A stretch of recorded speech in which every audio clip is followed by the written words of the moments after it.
I'm Jonathan DeYoe, and this is the Earn and Invest podcast.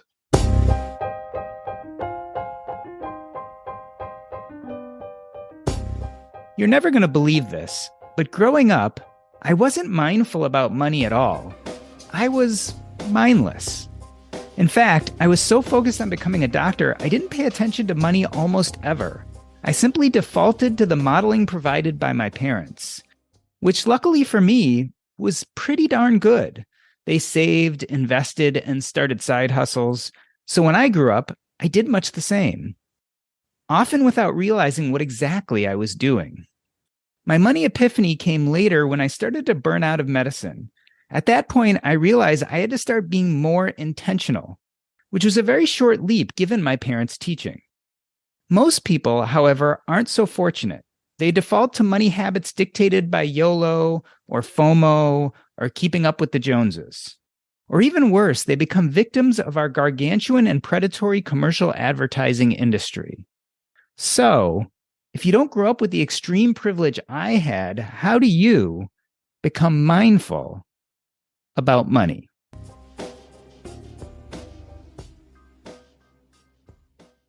Jonathan DeYoe is the best-selling author of Mindful Money, Simple Practices for Reaching Your Financial Goals and Increasing Your Happiness Dividend, and has led a Bay Area wealth management office focused on client education for over 2 decades. He has been investing in public markets for over 4 decades, in real estate for nearly 3 decades, and in other private businesses for over 20 years.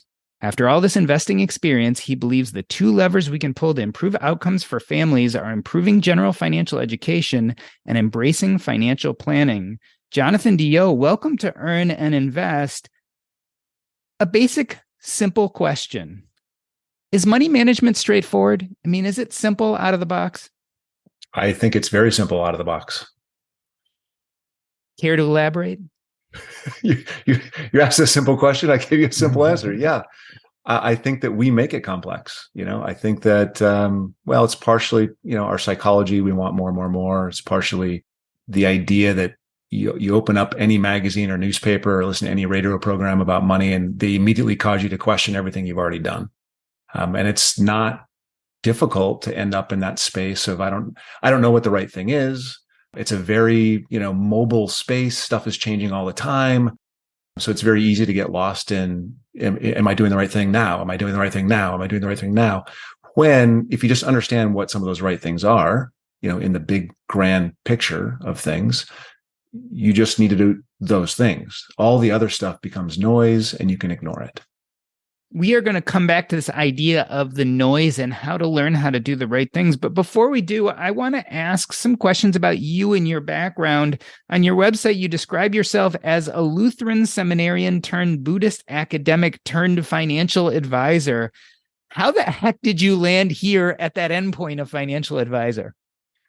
It's kind of full circle. Like when I was a kid, I was enamored of markets. When I was 9 years old, I purchased my first stock. When I started in my undergrad program, I was studying finance. So it was always going to be something that I was interested in doing. And what ended up happening was I got bored studying finance. The first 3 years of undergrad, I was just like, you know what? I've studied a lot of this stuff. I've already read these books.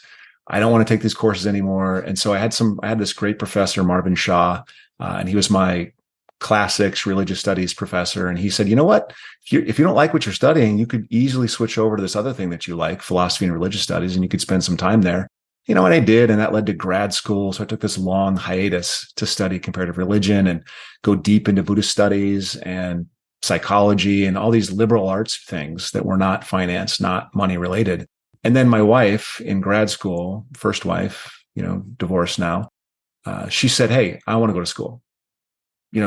So you need to start earning money. So I was like, okay, I'm going to not complete a master's program in Buddhist studies and I have a degree in philosophy and an incomplete MA in Buddhist studies. What's the job for that, right? So I ended up going to Dean Witter, and Dean Witter would basically hire anybody to be a broker. And so that's where I started. Let's talk about Buddhist studies and how it impacts your philosophies about money management. People ask me the same question. They're saying, well, what does being a hospice doctor have to do with dealing with money? And I kind of answer, well, kind of everything. Talk to me about how Buddhism has impacted your thoughts and philosophies about money.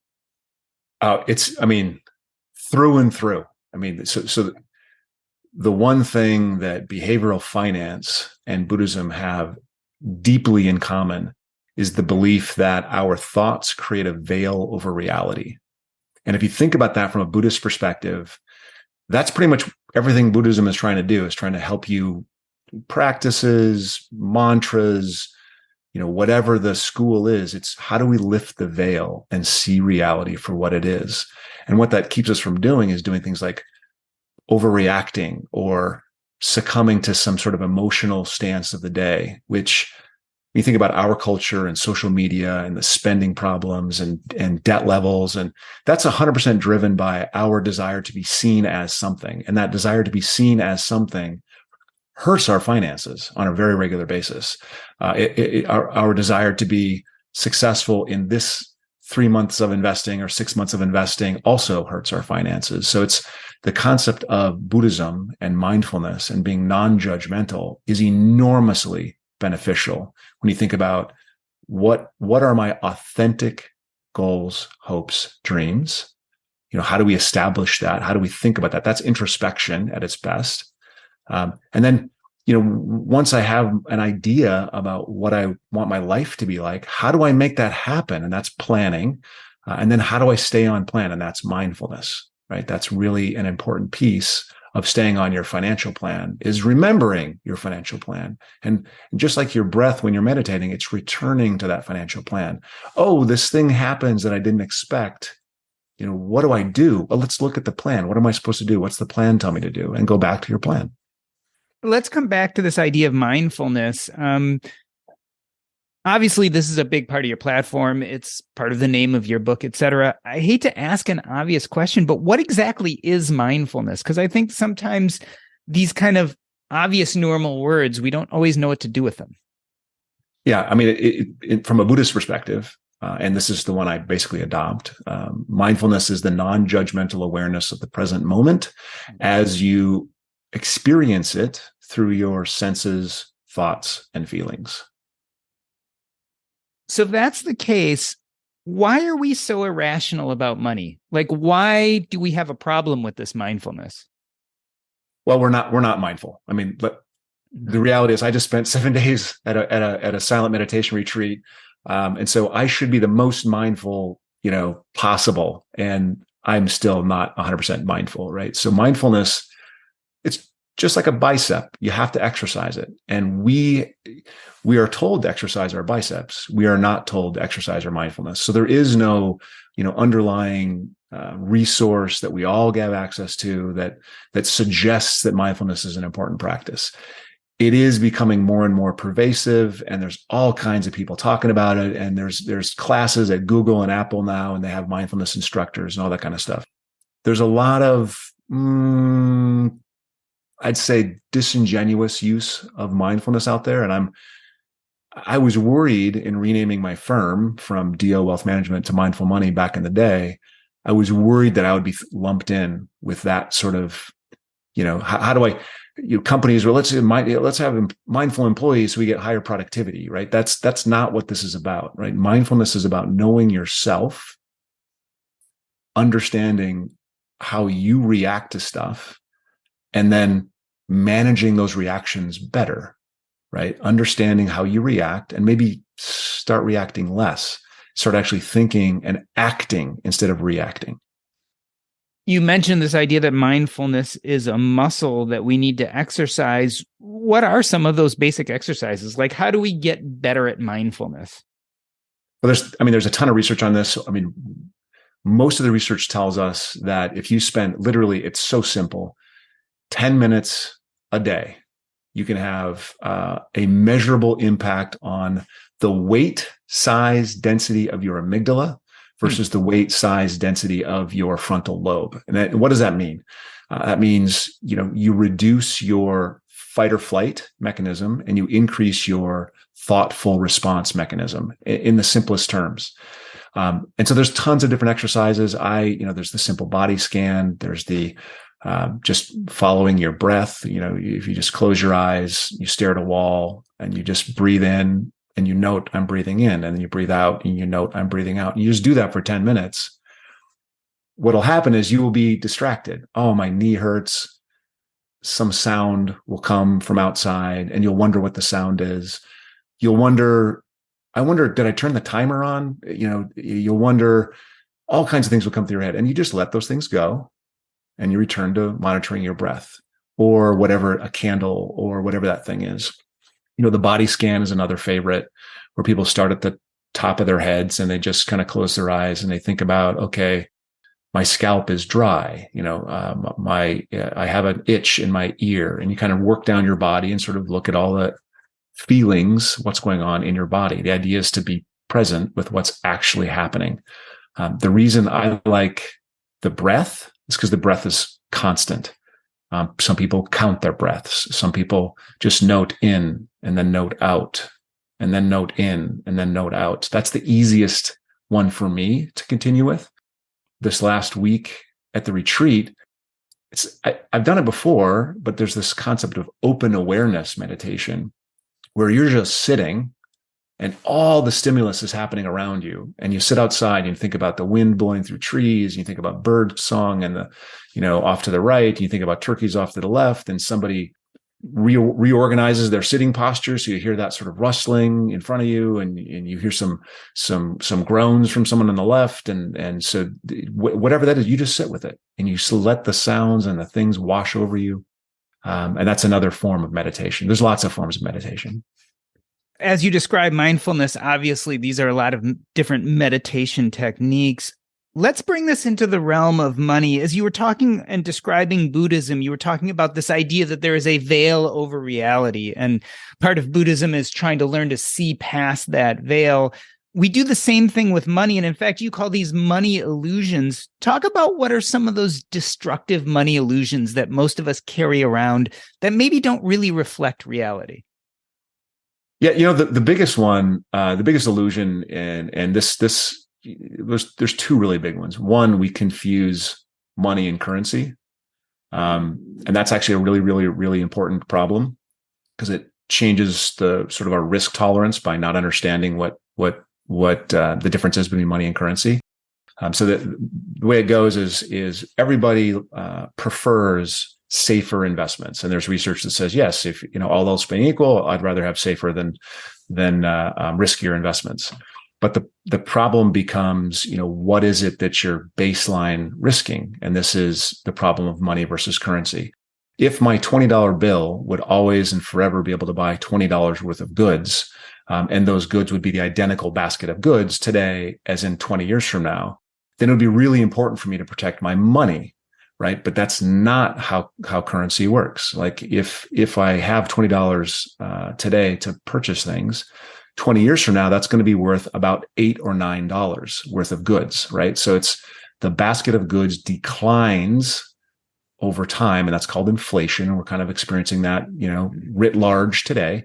But if we remember that what we're trying to protect is currency, then we choose different investments that will help us protect our currency value, which means our purchasing power. And that's really our money. Sorry. And that's really, really an important understanding is the difference between money and currency. I think the second really big illusion or challenge we have is that risk is the same thing as volatility. And it really does factor into that money versus currency question. If risk is zigs and zags of markets, then markets are risky and people avoid risk. But that's really not true, right? Markets are volatile, but it isn't market volatility that creates problems. It's the human response to market volatility that creates problems. And so this idea of volatility being reality and risk being our, miss or unappropriate actions when markets go up and we get excited, or markets go down and we get depressed and we react, or of equal problems for us as we get excited about this next purchase and think it's gonna change our lives in some kind of way. And then we make the purchase, and then turns out doesn't really change our lives, and our happiness level goes back to where it was before. And there we are. We've just spent a bunch of money that we could have used in a different way had we thought it through. Right. So that's kind of how those pieces work together. And in fact, you make the point, and I think it's generally accepted, for a long-term investor, volatility is a good thing, right? It's a fantastic thing. I mean, it is absolutely your friend while you're investing. It's the only people that should be concerned at all are people that are like retired and they're relying on the income stream that comes from the portfolio. And then there's just the question is, and I always hear this, and I'm sure you've heard this adage, right? What is it? Your age in bonds, right? Or maybe it's 120 minus your age in bonds, something like that. And I've always thought that was goofy. Like it all should be personal. It all should be based on what's right for you. So you got to do the math. You got to have a plan. You got to think about what it actually means for you, and then stick with it. And it shouldn't, your equity versus fixed income in a portfolio should have nothing to do with how old you are. It should have to do with your risk tolerance, and have to do with your need, and have to do with your acumen, your ability to deal with some of the challenges that are coming down the pipe, your ability to sit on your hands and be non-judgmental when everything else around you is falling apart. In your book, Mindful Money, you really break it into 3 sections. The first section talks about these money illusions and why it's important to see through them, which transitions into a conversation about happiness. And I want to quote you here. You basically say, happiness is not a mystery. And in a sense, I almost beg to disagree with you a little bit here. Do most people really know what happiness looks like? And is there a straightforward answer? Well, so let me sort of talk about what it is I mean by it's not a mystery. I mean, it's a well-researched, well-documented, thoroughly discussed topic. And I talk about 8 pillars of happiness. And, when I did the research for the book, I could have had 7 pillars. I could have had 10 pillars. I tried to consolidate some. So I'm not sort of married to the concept of 8 pillars, but there are definitely things that we absolutely know make us happier, bring us more well-being, lead to better lives if we pursue them. And some of the big ones, and we know this because when you ask folks that have been retired for 20 years, what's really important to them, their health is critically important to them. Their friendships are critically important to them. So that it's relationships and health. Those 2 things, if you're doing anything in your life to hurt those 2 things, you are hurting your long-term happiness. No question about it. I'm certain of that as a fact. Some of the others, gratitude. Yep. Gratitude's probably pretty important. Things like holding yourself accountable. I think that's important. I think it's a question whether or not it's an 8-pillar item, but there's definitely things that we know and are well-researched and well-documented that add to human well-being. And that's really what I'm talking about. Now, that's general. And so now the question is, and this is why being introspective is really important. Which of these things and to what degree is important to you? That's specific. And people struggle with figuring that out. But if they don't first know what the 6 or 7 or 8 or 9 things that might work are, then they don't have a place to start with their introspection. So the idea is this is a good place to start. See how these things resonate with you. So I want to talk about 2 things specifically. One thing that's left out of that list of pillars and one thing that's in that list of pillars. First and foremost, what's left out, nowhere in those 8 pillars is money or wealth. No. That's not a pillar to happiness. No. Why not? I mean, doesn't money make us happy? No, it doesn't. Money makes us more of who we are. And there is sort of 2 different layers of research on this. The first layer of research talks about, I think when it was done, it was $75,000. Once you reach $75,000 of income, which means basically most of your needs are met, and it's, adjusted for inflation, maybe it's 83 now, maybe it's 90, but there's really not additional happiness that can be had beyond that income. What that means is, okay, so maybe you have $100,000 income. You use that additional $15,000 for some kind of spending, and that may be good for a short period of time, a short little boost, a little injection of happiness. But then we always revert back to sort of an average level of happiness. That is, maybe it's genetic, maybe it's our own histories, but it doesn't matter how much we earn to make a difference. The second tier of research, and this is a little bit more recent, says that while happiness doesn't increase, it's like a different, there's all kinds of words for this. There's happiness, there's well-being, there's satisfaction. So happiness doesn't increase, but satisfaction increases. It's a much lower percentage increase over time. But if you make $200,000, your life satisfaction is a little bit higher than if you make $100,000. If you make $800,000, yeah, it's even a little bit higher. So there is a slight benefit to more money, but I would almost argue that it's not the more money that is the benefit. It's when I have more money, I have more time to focus on my health. I have more ability to focus on my friendships. I can take my friends out to lunch. That feels good to me. It feels good to them. So that's why money is not one of the pillars. So we talked about the idea that money is not one of the pillars. So let's look at some of the other pillars. Health, we kind of get that. We know what that is. Engagement, relationships, accountability, generosity, optimism, gratitude. Again, I think just hearing those things, I know kind of exactly what they are. And then, of course, there is meaning, which is a question I get asked about all the time. Talk to me about that pillar of meaning and maybe how we go about finding what has meaning for us. I think this is where we fall down the most. And I think this is the most difficult question. We sort of operate from the hip mostly. And unless we get deeply introspective, unless we actually start thinking about what is really important to me, which, an unexamined life is, what is it? Unexamined life is worth living, right? People, once you ask the question, what's important, then you're sort of plagued by, well, I'm not doing what's important, or I'm not pursuing the thing. And then you can kind of beat yourself up about stuff. Honestly, I think many, many, many people never ask the question. They don't think about things that way. And I would say, I love my wife. She's not all about that, which is fine. She lives great and she has a good time. And I've been asking the question since, I don't know, middle school. What does life mean? What's the whole point of this? And that's why I moved from finance to philosophy and religious studies. But it's a difficult question. And if people don't spend the time individually, they never figure out what's important to them. And you can, in our culture, you can move from day to day, week to week, month to month, year to year, and never know. And you can be just fine, right? That's fine. If you want to have a life that is imbued with meaning, with purpose, I think there's a benefit to it. I think it's it's a critical element of your, pillars of happiness. It's a very important thing. As you're aware, talking to people in hospice. Is there a flip side to that? I mean, I've definitely encountered people here and there who get so caught up on this idea of meaning and purpose and having trouble figuring out what that means to them that they almost get stuck. Is this something you've noticed? That's happened to me. Like I absolutely, you sort of pick a path, you do your introspection. Your actual introspection is infected by all your biases and all your thinking, right? And so you pick a path that's one that you like, but one that's also acceptable and one that people can understand, so that when you tell the story about it, you're acceptable and they like you, right? So I've done that.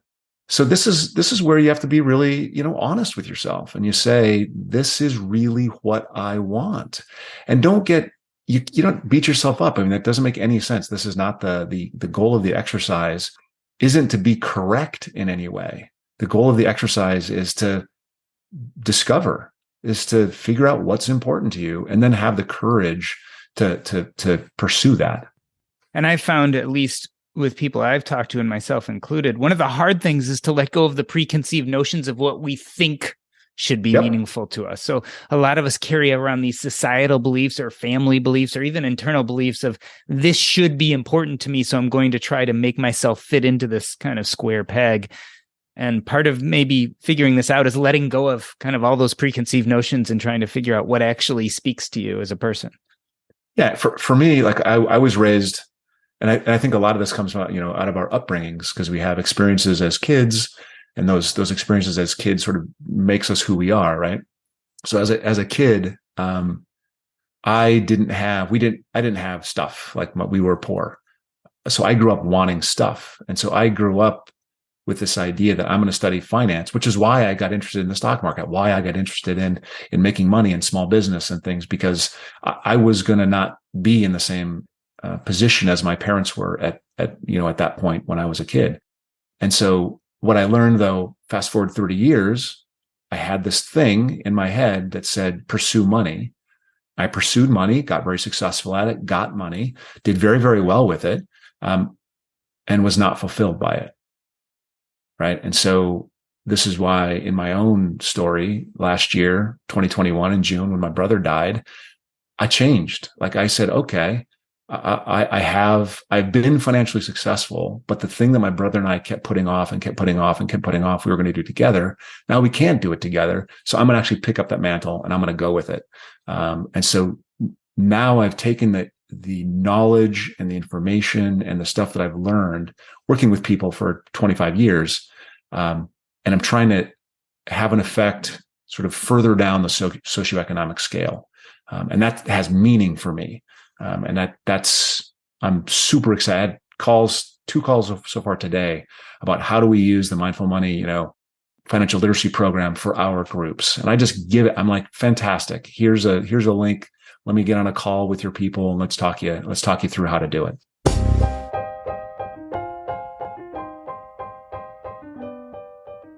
We are talking to Jonathan DeYoe. He is the best-selling author of Mindful Money, Simple Practices for Reaching Your Financial Goals and Increasing Your Happiness Dividend.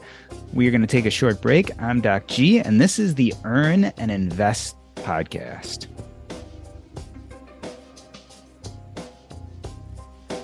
Yo, this is Doc G, and I am hanging out at the Mr. Money Mustache headquarters here in Longmont, Colorado. It is 2 days before Thanksgiving, and I just wanted to take a moment to say what I'm thankful for. Mostly, it is for all of you listening to Earn and Invest. Thank you for being part of this community. Thank you for buying my book, Taking Stock. I hope you all have a happy Thanksgiving. I am lucky enough to be hanging out here with some of the people I love the most. So you're going to hear some voices. They're going to tell you what they are thankful for. Hey, this is Sarah Putt from OT for Life, and this year for Thanksgiving, I am very thankful to be around good friends and closer to my family. Hey, this is Ray from Waffles on Wednesday, and I'm super thankful for my family and all of the folks that we have around and our kids that we have now. Thanks. Hi, this is Abby. Can you say Abby? Abby. And I am thankful for Abby. Box. Baba. I'm Doug Cunnington from Mile High Fi, and I'm thankful for being able to see my family in the past couple weeks. Actually won't be spending time with them on Thanksgiving Day, but I was invited to a few different parties, which makes me feel great, and we'll be able to spend time with friends here in Longmont and have a wonderful time. Hey, this is Chris from Life Outside the Maze with a special guest, my wife, Jess. And I'll start. I'm thankful this year I actually had cancer and I beat said cancer. And the big lesson for me was, FI is fantastic, but the most important things are time and health to spend with the people you love. So I'm very thankful for that. I'm also very thankful for my husband's good health, now that he's in remission. I also stepped away from my full-time work this year, and I'm really thankful that I have more time to spend with him and my kids and my friends. Hi there. This is Mindy Jensen with the Bigger Pockets Money podcast. And just like everybody else, I'm thankful for friends and family and good food and good health and blah, blah, blah, blah, blah. But I am also thankful for identity and purpose. Just like Doc G. And I am thankful for, most of all, especially today, turkey stuffing, stovetop stuffing specifically, and pecan pie. Hello, my name is Carl Jensen from the Mile High Fi podcast and the 1500 Days blog. And Jordan, you asked this question, and it's a pretty difficult one. It's simple but complicated all at the same time. But what I have to be thankful for is that I have so many things in life to be thankful for. Growing up, life was a little bit rough. I won't get into that. But now it's turned out so well. And such good community, such good friends, such good family. And my life has surpassed all my expectations. So I'm thankful that I have so much to be thankful for. Thank you, Jordan.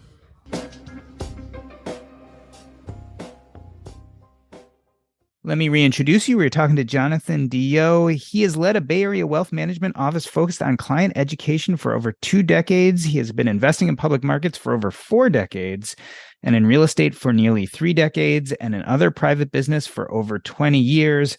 Jonathan, let's come back to your book, Mindful Money. As I had mentioned before, it's broken into 3 separate sections. The first is talking about money illusions and how to see past those. The second is talking about happiness. You wait to the last section to finally get to the financial plan. Tell me about the ordering. Why not put the financial plan first? Oh, I thought that was obvious.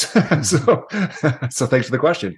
I don't think you can really honestly do a financial plan without knowing without first sort of, getting rid of some of those illusions or understanding some of the things that are going to get in your way, and then understanding what you're actually planning for.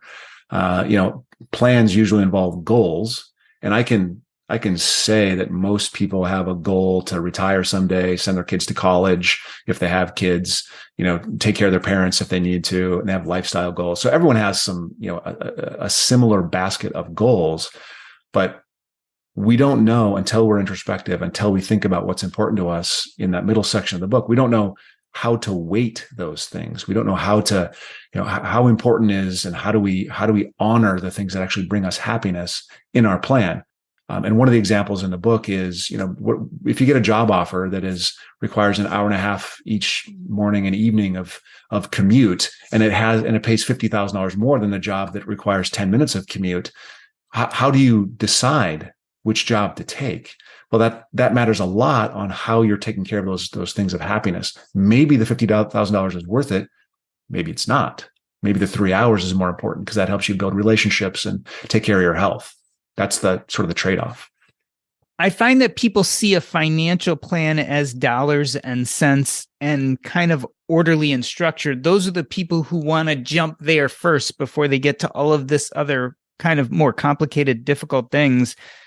You talk about in the book often about this idea that emotions can get in the way of your financial plan. Give me a little more detail on that. Why do we have trouble sticking to it even once we put that financial plan in place?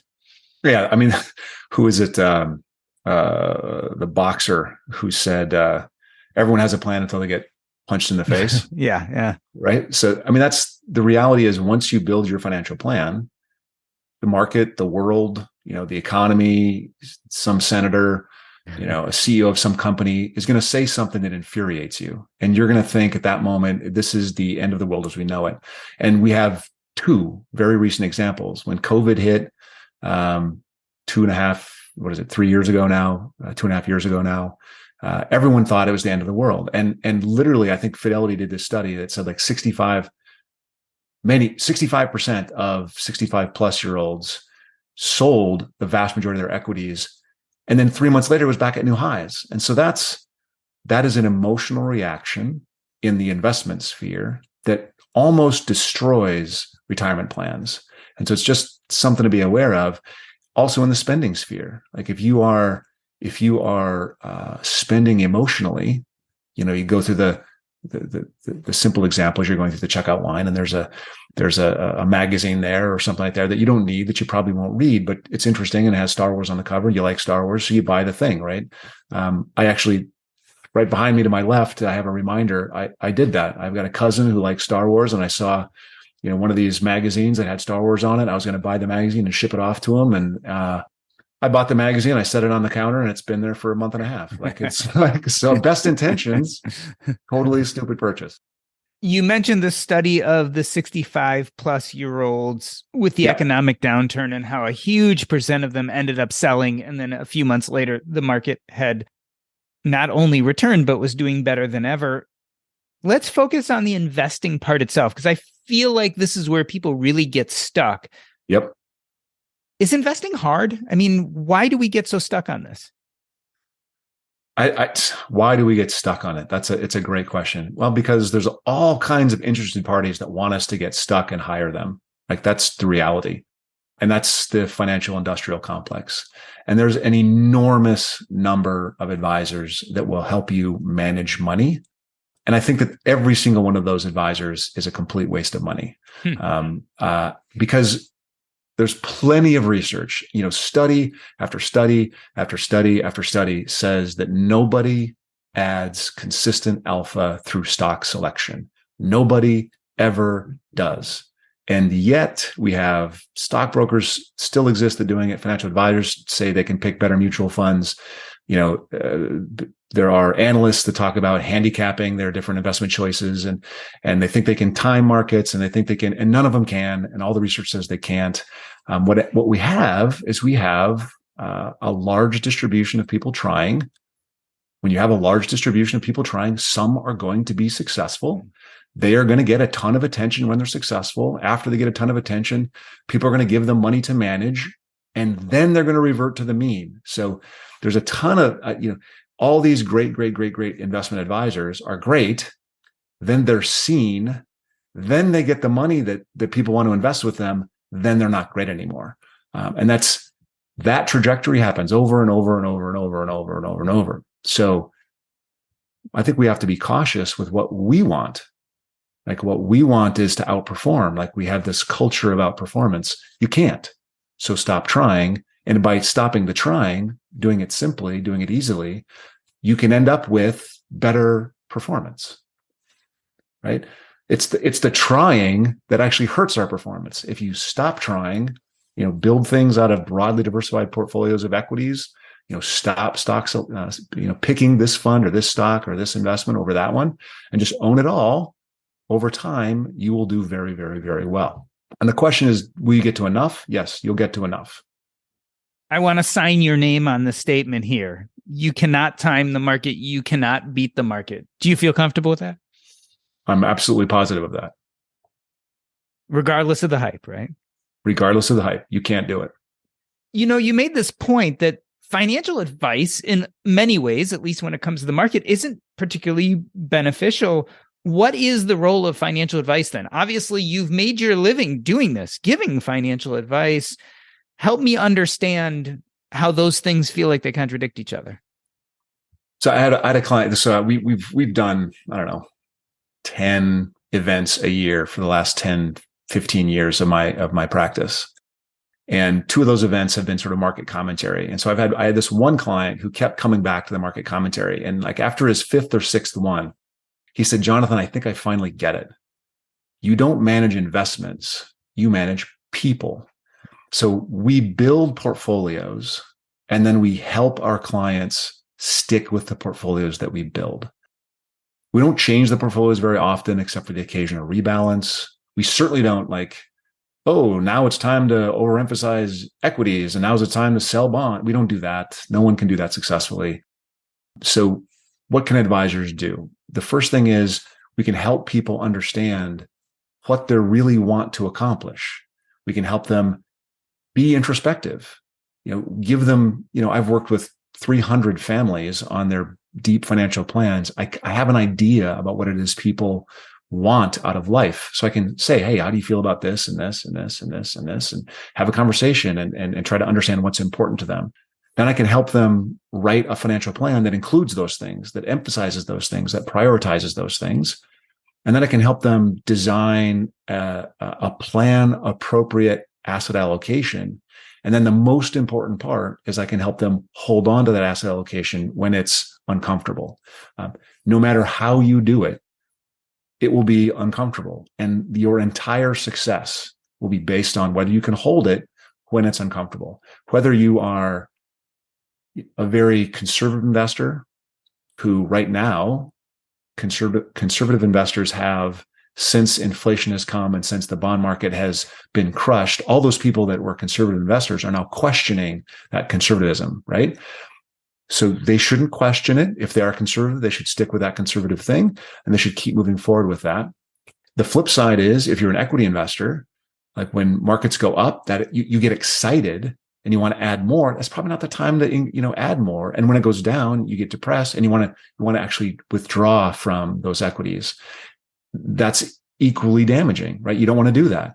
And so this whole concept of picking an appropriate portfolio and just sticking with it. The goal is to stick with it, rebalance occasionally, but stick with it. And that's managing people. That's not managing portfolios. And that's when you think of the Morningstar research or the Vanguard research, they all basically say the same thing. Half of the benefit of hiring an advisor. There's a bunch of technical stuff, 8 or 9 technical buckets that advisors can help with, but half of the benefit is behavioral support, helping you do the right things and stick to your plan. It seems like sticking to your plan is a really big problem. Are the odds stacked against us? Talk about American society. Why is sticking to a basic financial plan so difficult? The first problem is we don't plan. The first problem is we don't ever begin the process of planning, and then we're just sort of investing, shooting from the hip, picking stocks based on headlines or what we think is going to happen, right? So that's the first issue. Once we have a plan, and I think there's a minority of people that actually do financial planning. But I give away on our website a rudimentary retirement plan, and people download it, right, and they can build it themselves. And it's a fantastic tool. I'm super proud of it as a spreadsheet. The question is, once you have it, if you've done the work, then how do you stick with it? Well, this is where mindfulness comes in. This is where it's really, really important to create a space between external stimulus and internal response. And that's precisely what mindfulness is. Mindfulness is a moment for you to say, I have this feeling that I should do something differently, but that's just a feeling. That's not what I should do. What's my plan say? My plan says I should do this monthly contribution of $1,200 to my investment portfolio and then rebalance once a year. Okay, that's what I'm going to do. In a moment of calm mind and in a moment of planning orientation where things weren't haywire in the world, I made this decision based on quality information. I think I can stick with this now and not react to whatever the emotional thing is of the day. We're not very emotionally intelligent creatures. We are very driven by our emotions and our thoughts. And so the idea of mindfulness actually plays very heavily into A, remember to do a plan. B, how do I stick with that plan? I feel like there are darker forces out there which are actually trying to take us off our mindfulness game. Talk about some of those. I mean, there are people out there trying to get us to spend our money, right? So there's people trying to get us to spend money. I mean, everyone that has a product wants us to spend money on their product. And they know all the tricks. They know the music to be in the background. They know the colors to put in their ads. They know.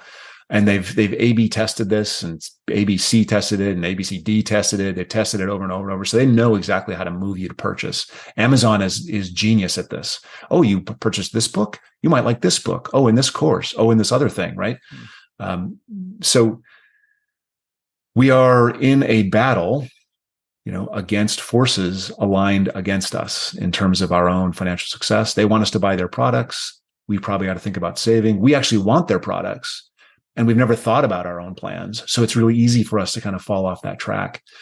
In the financial services world, I mean, there are so many products out there that are just dumb. And people buy them all the time. There's all kinds of private stuff that there's no coherent history of, because every single one of them is private and different.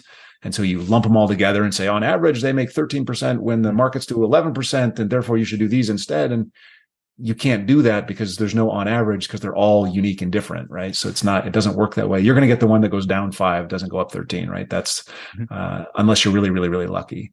But yeah, the world of investment choices is driven by marketing dollars. It's driven by attention. It's driven by the peer groups, the idea of NFTs and the SPAC things that we just had. And I rail against crypto. Even when it's high, I rail against crypto. Like I just don't see it as a value add kind of a thing or something we can pick.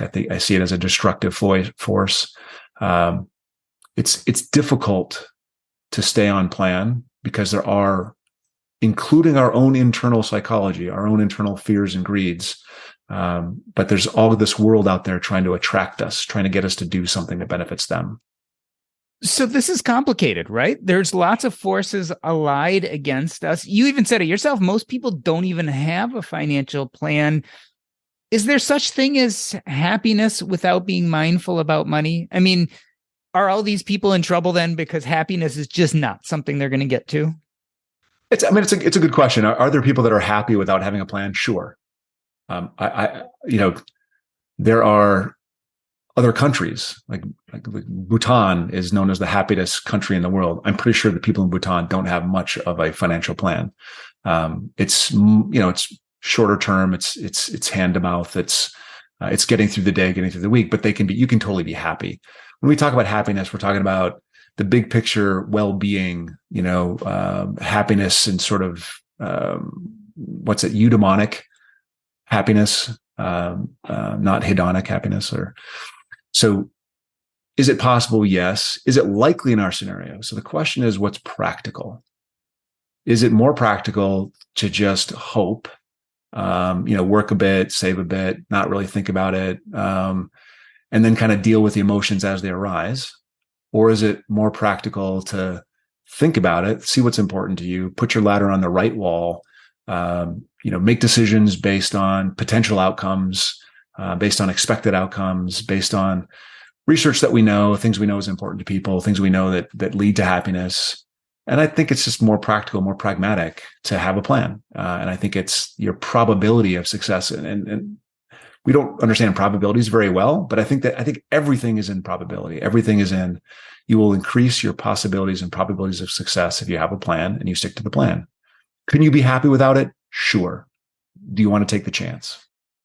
Is there any likelihood that a third party will step up and make these things better for most of us? I mean, the government is always talking about things like Medicare, things like Social Security, ways that your average American can protect themselves a little bit from economic unknowns. We've been talking a lot today about personal responsibility. Do the laws have to also change? I mean, is this something that goes out of the realm also of personal responsibility and is on a much bigger level something that the government should be working on? I mean, this is a great question, and there's tests going on with this all over the place. And the idea of basic income is old. UBI, yeah. UBI, and there's BI and there's UBI, and they're often conflated, but they're totally different things. Well, we don't have to get into those details, but if we had basic income, and I would say it's a good solution. It's a good solution for shared prosperity. The issue we're seeing today in media more than most other issues is this idea of ever increasing inequality. I sort of question the idea that we have ever increasing inequality. I think that history has shown us that over generations, most of the people at the top end of the spectrum fall over time, and most of the people at the lower end of the spectrum rise over time. And then over longer periods of time, it becomes kind of random where people end up, right? So, and I'm talking generations, not one family, but 3, 4, 5 generations. You get people in the lowest quartile end up in the top quartile, and people in the top quartile end up in the lowest quartile. So there's a lot of movement up and down wealth levels. And I think that there could be a legislative, we could do that. It would be different than what we have done in the past, but it's not different when you think about other countries. Other countries have done things that have improved things. And we've actually taken steps. The Affordable Care Act is new relatively in the United States. And that's a support for families and people. The earned income tax credit is always talked about as a way to improve incomes for people at the lower end. That being said, Social Security was designed as 1/3 of your retirement income. And there's way too many people that are relying on it as their only retirement income. And so we haven't done a very good job. Social Security still pays out. If you earn money and you're in Social Security, it still pays out. In the worst case scenario of Social Security bankruptcy, people will still get 75% of their benefits. And that means maybe people on the higher end will get less benefits. People on the lower end will get all their benefits. So that, who gets what isn't figured out yet. The thing that's failed isn't Social Security. The thing that's failed is our personal responsibility. So, and the only thing I can affect is somebody's responsibility. I can only really help one person make decisions for them. Aside from voting and maybe it's someday running for an office, but I'm not saying that's ever something I'm going to do. I'm not going to change the big picture. I advocate for it. I interview people on my podcasts about basic income. And I think it's probably a great solution. Do I see us going there? Not right now. It could come. So if we want to take personal responsibility, especially someone who's listening right now and saying, yes, I want to be more mindful. Yes, I want to work on happiness and build this financial plan. Is there a single good first step? Because I find that that's where people get stuck, is going from inaction to action. What's that kind of first thing people can do? So if you want to just make your life better, the first thing you can do, and I mean this with all sincerity, is commit to sitting 10 minutes a day.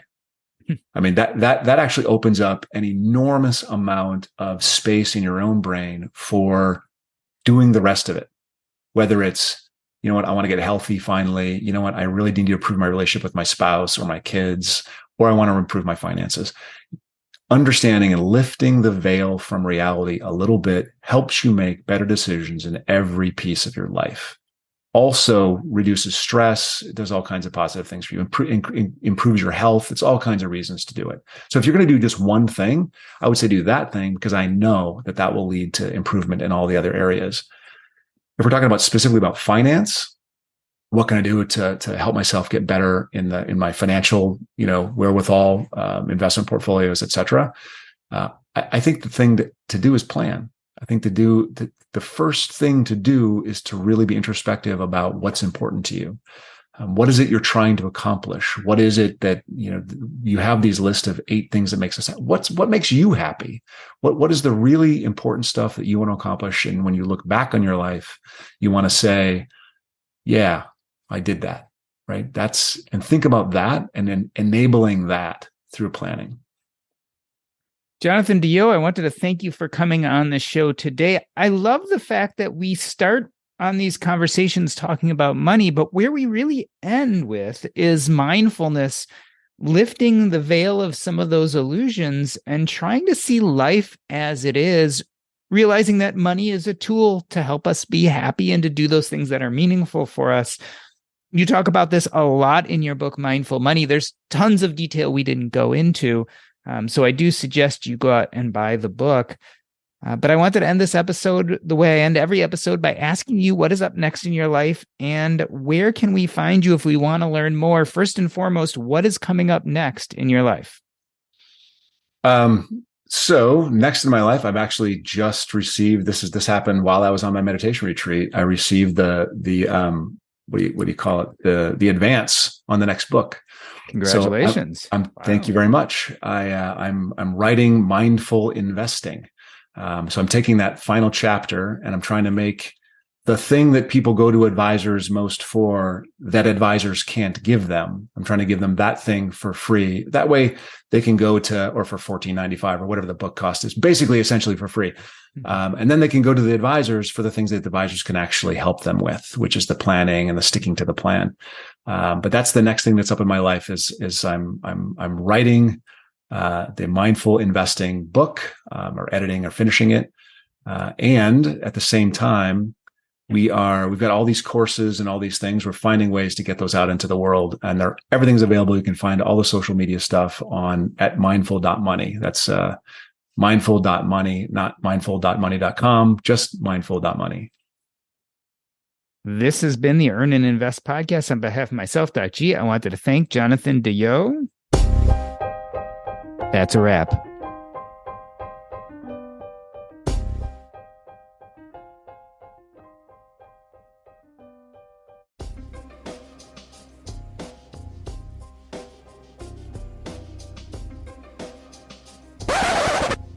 Awesome. I leave things running just a few minutes to do the after show, so I just kind of include fun conversation afterwards. I love that conversation. And, one thing that after reading your book, and it's something that I had to be real cognizant of in my book too, is like, you don't want to get bogged down into the deep financial conversations. And you didn't in your book, which I think is completely appropriate. And I had the same thing while writing Taking Stock. It was the same idea. It's like, those conversations are important, but they're not actually at the heart and the center of what I want to say. And I got that same feeling from reading Mindful Money.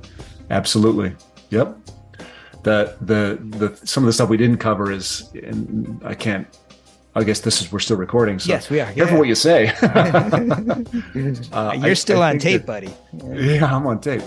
So I think that there's a lot of advisors out there that I want to eliminate from the industry because it's just how they make money. Like, right. They're not actually providing value. So there are those advisors that do the planning and do deep stuff and help people with this kind of stuff. And I think that's where people can actually get a lot of benefit. How do we, as an industry, actually become fiduciaries? How do we really help people? And that's always the problem I've had is I love the idea of fiduciary, right? And certainly I would never go to someone who isn't a fiduciary, but just because they are a fiduciary does not necessarily mean that you're going to get the highest quality, best, because there's just too much wiggle room, unfortunately, there, right? I mean, there is. I love the concept, but we're not really good at defining what a true fiduciary is. Right. Yeah. And the legal definition isn't good enough. And it's the legal definition, so we have to follow that, those of us who are fiduciaries, but it doesn't really give you, what are the qualifications? What are it doesn't do any of that kind of stuff. It's just, I've agreed to put my clients first. And the definition of put my clients first is kind of all over the map and how people do it. And tell me about, so you just said you received your advance. So you're going with which publisher, if you care to elaborate or talk about that? New World Library, the same people that published my first book. Got it. You had a pretty good experience with them? I had a fantastic experience with them. They were so great to work with. Editing was fantastic. Their design was fantastic. Just the people were lovely. I really like New World Library. I really like them. Very cool. Go ahead. Did you ever read The Peaceful Warrior, Dan Millman? I feel like I might have. It's old. It's been out for a long time, right? Oh yeah. I read it 33 years ago. I feel like maybe 20 years ago, I might have read that. So it's Dan. The way I found New World Library was, I had an agent say, go to your bookshelves, look at the books that you remember that stood out. There were books that you liked and loved, when you read them. And so Peaceful Warrior is one that sort of was life-changing for me in college. Mm-hmm. And I read it and I was like, oh, New World Library published this. So I sent them my proposal and they were like, they're the ones. So Very cool. You're like, perfect. One and done. Was it the only place you sent the proposal? No. We had, I think it went out to like 12 different places. At the end, we only had a couple interested parties and they were the one that you liked the most. Awesome.